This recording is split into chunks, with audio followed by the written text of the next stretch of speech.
Building a budget gaming PC in 2026 requires navigating a very messed up hardware market.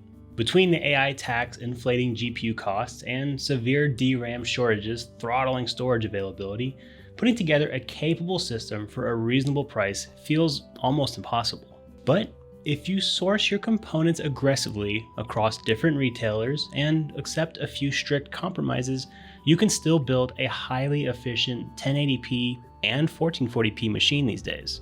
A quick disclaimer though, prices change day to day and region to region, so don't use this video as a one-to-one perfect guide, but a jumping off point to get started on your next budget build. The entire value proposition of this build relies heavily on our core platform. We're utilizing the AM5 socket, which gives us an upgrade path for years to come. AMD has proved that they are reliable enough to keep supporting their processors, considering AM4 is still going strong even after nearly 10 years at this point. So this is a good choice to have for someone who intends to upgrade their machine down the line instead of just buying a new one, which should be most of you. And the specific CPU we're using is the Ryzen 5 7500X3D. This chip is an incredibly power-efficient 6-core processor that leverages AMD's 3D V-Cache technology. The massive L3 cache is critical for stabilizing 1% lows in CPU-heavy games and reducing stutter in open-world titles and the like. It's not the absolute strongest processor out there, but it's probably the best budget chip out there that is hyper-focused on gaming right now, so I think it's going to be awesome. We paired the processor with the MSI Pro B850M VC motherboard.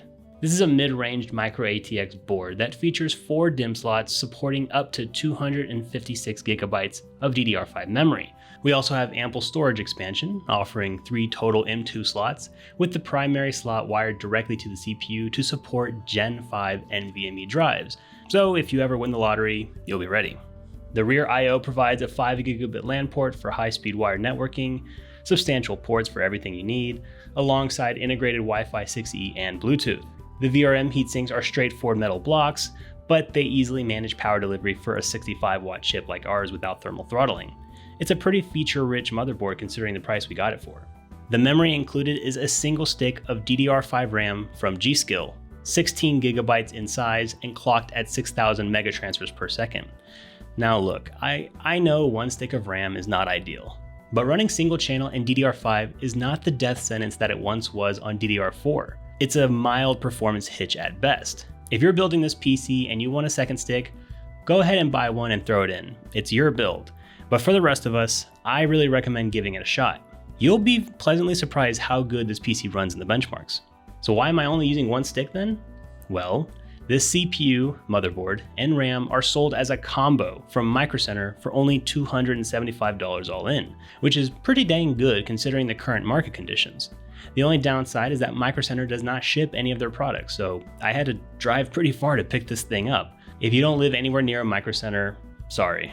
There are some good combos over on Newegg lately though, if you're looking for more options. But for me, this is the perfect kit to get us started on our modern budget build. For cooling the CPU, we stuck to an absolute classic design. The Cooler Master Hyper 212 ARGB is a straightforward single tower cooler utilizing 4 copper heat pipes.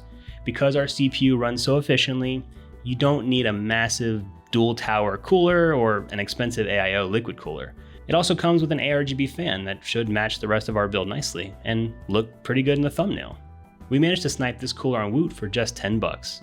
Now we house this entire project in the Aqua Uno, brought to you by today's sponsor Okinos.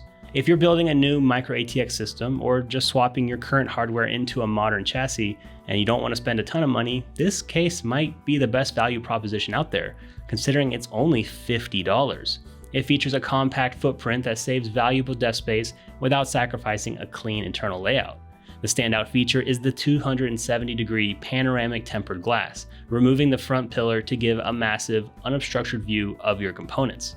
And to guarantee optimal airflow right out of the box, they include 3 pre-installed ARGB fans. It also comes in a bunch of different color variations, and a few of them are even cheaper than this one if you want more color in your life. Combine that with a modern front I/O panel featuring a Type-C connection, and it instantly transforms your budget parts into a premium display-ready setup. The fact that you can still get good-looking cases at this price point in this economy is still just so crazy to me. So again, shout out to Okinos for sponsoring the video.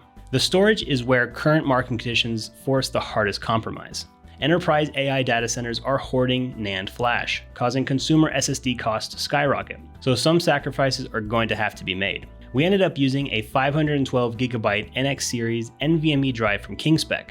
Kingspec is a more budget tier brand, and the capacity here is extremely limiting. Half a terabyte in 2026 is enough to hold your Windows installation, your standard applications, and maybe 2 or 3 massive AAA titles before you have to start uninstalling things. It is a harsh reality of building in the current economy, but to get the system booting on a reliable Gen 4 drive, we had to settle for this 512GB model for $85. It's not the fastest or even the most reliable drive out there, but the amount of money we are saving from the alternatives makes up for it, in my opinion. And personally, I have used this drive in a lot of builds I've done over the years, and I haven't had anything bad happen yet. Fingers crossed. Now, we offset that storage tax by hunting for a deal on our power supply. We went with the MSI Mag A550BN 550 watt unit. In a market where everyone is trying to sell you massive 1000 watt power supplies, 550 watts might sound a little low, but for this specific hardware, it is actually the perfect fit. The cables are permanently attached to the unit, so you will have to spend a few extra minutes using zip ties to cable manage. But taking that extra time during the build means we get reliable, safe power without overspending on wattage that we're never actually going to use. We grabbed this unit on Amazon for just $50. Okay, and for the graphics card, I wanted to try to avoid the used market for this one, even though I personally would always look used first. But there are benefits for going new, and there are some people that just don't have easy access to plentiful used GPUs, so I want to hit all our bases here. Things are really inflated though, so I tried to find something that was at least at MSRP. We went with NVIDIA's entry-level Blackwell architecture, the RTX 5060. This GPU handles rasterization efficiently and gives us full access to DLSS upscaling and frame generation. You have to be realistic about its physical limitations though, specifically the 8GB VRAM buffer. But it should handle basically any game we throw at it pretty well, and I think it's going to surprise a lot of you NVIDIA haters out there. If you want something with more VRAM, which is fine, you can try to find the Intel Arc B580 at MSRP, but that's getting harder and harder to find as well lately. So let's get this bad boy assembled and check out the benchmarks.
The numbers speak for themselves. This system delivers exactly what you need for high refresh 1080p and entry-level 1440p gaming. The Ryzen 5 7500 X3D easily keeps the RTX 5060 fully saturated, ensuring there are zero CPU bottlenecks even in heavy multiplayer titles.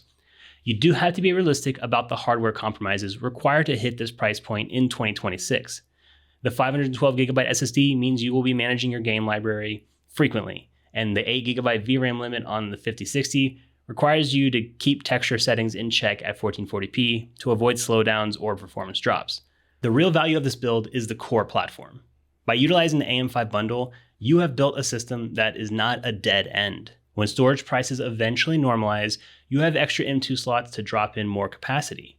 When you are ready for a more powerful graphics card in a few years, the processor, motherboard, and power supply are already equipped to handle it. You get a highly capable machine today with a clear upgrade path for tomorrow. Thanks to all the channel members for supporting the channel, and get subscribed for more technology content. If you want to check out some other budget PC builds we've built in the past, feel free to click one of the videos on screen now. My name's Jason. Thanks for watching.